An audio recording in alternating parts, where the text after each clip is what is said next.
So I actually want to talk about whether nice guys finish last. So we often hear this in referring to whether nice people, it could be guys out or gals, in terms of how they interact on a daily basis when they are thinking about performance and whether they can exchange in an economic exchange where they either are extra aggressive or not so aggressive. And the sort of belief in terms of a lot of people when they think of business schools is that you have to be very aggressive in economic exchanges and try to maximize the amount that you actually get out of an economic exchange and try to essentially screw the other person over that you are interacting with. So we often think of within, maybe it's a car dealership, and then you're going into a car dealership and you try to be as aggressive as you possibly can, or a salesperson, you try to be as aggressive as you possibly can. And I actually want to talk about this just a little bit because I think it's a really pertinent scenario and situation that we're currently in. It is December of 2020, and there's actually a lot of people that sort of talk about this and believe this at this moment because there is sort of an underlying movement based on current politics in whether nice guys finish last or not. And so I think it's just very interesting. So if you don't know who I am, I'm Professor Dave Maslock. I'm an associate professor of innovation strategy and entrepreneurship. And I created this whole reciprocity project to give back as much as I possibly can. There were so many people that helped me out that I wanted to pay the favor forward to help you out as much as I possibly can. So in general, if you're in a one-off scenario, I'm just going to give you the punchline. If you're in a one-off scenario, it is probably better for you to maximize the amount that you get out of an economic exchange. However, if you're in real life where we do things on a repeated basis, often it is not in your best interest to be very aggressive and actually be a nice person, to be the nice guy or a nice gal. And they do, in the long run, tend to outperform those that are not so nice and so aggressive. And on top of that, it's very important to remember we are in online environments. So this has changed completely in the last 10 years. So there's some really interesting evidence that has explored. This is kind of one of the sort of fundamental things that we've explored in business school in terms of how you should sort of behave in an economic exchange, because economists actually really like to think about this kind of stuff. And this has been sort of explored in what is called the ultimatum game. And this is a scenario where, and there's a bunch of sort of game theoretic views in terms of how they play out these different things. And what some economists do and some psychologists do is they put people in these sort of tricky scenarios and they get them to play out these games over a long run and see how they sort of perform. And one of the games that they perform is called the ultimatum game. And this is where you have a pool of money between two people. It could be more than two people, but generally it's two people. And one person proposes to the other person how much of the split of the pot that they should get. And if they're two, and then the other person has to agree on that pot. And they keep playing this game over and over and over again until they get to a point, until it's just like to infinity. And they see how people sort of behave in this scenario. And it turns out if you are too aggressive in this scenario and you take more of the pot and you give the other person less of the pot, in the next round, what they're going to do is the other person's going to continuously reject what you're doing. They're going to penalize your behavior. And so you're actually not going to actually perform very well in the long run by being too aggressive in this scenario.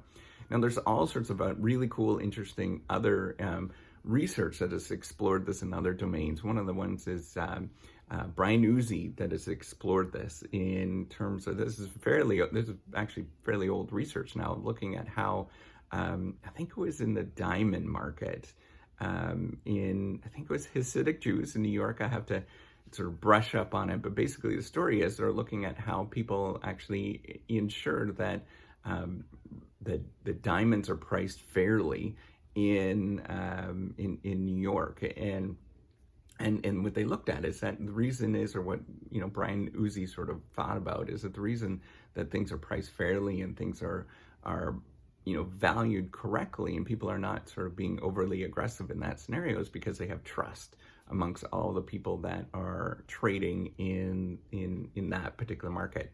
Now, there's other research that has explored this in terms of simulations. Axelrod's work at Michigan has done some really cool stuff. It's sort of older now, but looking at tit for tat games. And if you're too aggressive in a scenario, then the best strategy is often to penalize somebody and go back to being nice. And if everybody is being nice in a situation, then everybody is actually better off in that particular situation. But, in real life, I think what we forget about is that real life situations they happen over a very, very long time. And in some situations, it's okay to be a little aggressive where it's kind of a one-off deal. Things like if you are buying a car and you're never going to see the salesperson again, then you might be a little aggressive with this particular scenario. And that's happened to all of us. But in a lot of ways, sometimes what ends up happening is you build a relationship with somebody. So if you're in a small town or if you're in a city and you build a relationship with a salesperson, you want to help them out and they want to help you out. So you actually get the fairest deal in that situation because they might help you out and say, hey, I've got a great price on this particular vehicle, come in and take it out, come in and check it out. And this happens a lot in terms of economic exchanges. So, and the reason is we've built trust and we built relationships for a long time. And what ends up happening is if you're too aggressive in that relationship, you sever that relationship, and then you never want to interact with that person again. So nobody really wants to be mean to a person in the long run. So in general, nice behavior and being nice actually does build relationships, and it does help in the long run, and it helps and gives you better potential in the long run. There's another couple of interesting things to think about. Is what we forget about is in your behavior, other people are watching you. So if you are being nice to other people, then other people are going to pay attention and they're going to realize that you're a nice person and I actually want to interact with you. So if you think of sort of in a tribe a long time ago, if you're being overly aggressive and you were a jerk, you would probably be shunned from that tribe. But if you were very nice and you looked out for the clan or the tribe, then everybody would want to be around you and they would think that you're being, a generous person. And so we have to think about how other people are going to interact with you, because what ends up happening is you're going to get more opportunities because people are paying attention. And those opportunities come in weird and strange ways that you would never think about, because what ends up happening is you are at the top of mind for somebody else that is paying attention to you and you don't even know it. So they might be thinking, who can I interact with that is going to be a nice person that I can trust and build something with? And they're going to be thinking, well, that person over there has actually done some wonderful things and they treat other people very nicely. I'm going to give them a shout and see what happens, because everybody is really afraid to interact with other people when they have something that they want to protect, because they don't want to run into that scenario where somebody is being overtly aggressive and penalizing you, because they're going to shun you and they're going to make sure that you're not part of a particular deal, right? So you can be overly aggressive in the art of a deal, but other people are going to be watching that and they are going to say, I don't want to deal. I don't want to be part of any interactions, any deals with that particular person in the future. And so I'm going to stay away from that scenario. And I just want to protect myself from that situation. Now, another thing that we forget about is that the world has changed dramatically in the last 10 to 15 years. And what has changed it is online environments. We now interact as much as we do in sort of real life. We interact in online environments. And what we forget is that these online environments generally have a very good memory. We can go back and look at these scenarios and situations and sort of fact check or check things, and we can come back and say, you know what, this didn't play out the way that I thought, or this is, this person was being overtly aggressive, or this person was being, a jerk in this scenario, and I'm going to remember that. And what ends up happening is in online environments, we do remember that a little bit more because we can check that and come back and check it. And so if in a regular situation where most people, so it's not everybody can behave like this at this moment, so some people can sort of change the narrative and change the story very well, but most people will go, they are having their interactions tracked online, and people are paying attention to it, and they realize, other people will realize that this person is being overtly aggressive, or being a nice person, and they want to interact with that person just based on the fact that they have this sort of history that's online, that's been stored, and people interact with them. So in general, I think a lot of people are becoming a lot more nicer. Businesses are becoming nicer with sort of rating systems and stuff like that. Customer service is generally improving because of the fact that we have this long track record, and we can follow along and see how this behavior, people's online behavior, is actually what is happening. Because if you get a bad review, or if you get several bad reviews that are credible, and so that's the key thing, they have to be credible. As soon as they don't become credible, and people know that it's all kind of made up stuff, then we stop paying attention to that particular stuff. But as long as it's credible and you have no reason to believe otherwise, then people are going to stay away from that particular scenario, and that they are going to interact with those people that they believe are actually really nice. And so what is an interesting sort of time that we're having that is changing is that this narrative has changed in the last, even in the last 2 or 3 years, where people are not believing some of this stuff, and they are, there's been so much information that's been put out that is misleading, that we're being afraid to believe anything, whether it's online or in person, and people are sort of reverting back to their own individual beliefs on how things work. So I don't know how this is all going to play out in terms of what's going on with misinformation and stuff like that, but I do think that in the very long run, this is a bit of a blip, and this is going to, the things that we believe in terms of,